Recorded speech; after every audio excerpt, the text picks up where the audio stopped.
From BENZTRAINZ with another in the series. Well, a quick follow-up on that 8351 shell that I mounted the Marx motor in.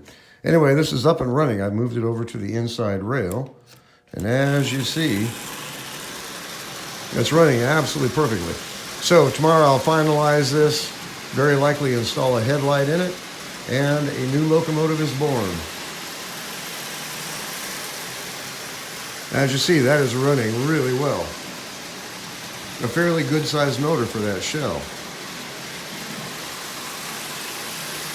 Anyway, for being made out of junk, it doesn't look bad at all. And of course, the nice thing about it is the fact that it works.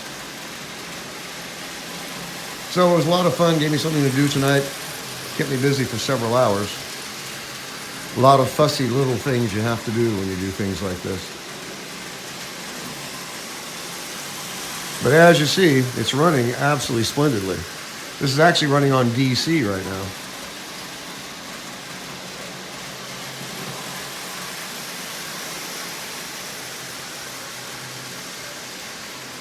So no problems with it at all. I'll get a headlight installed. It'll look like a factory locomotive. Almost.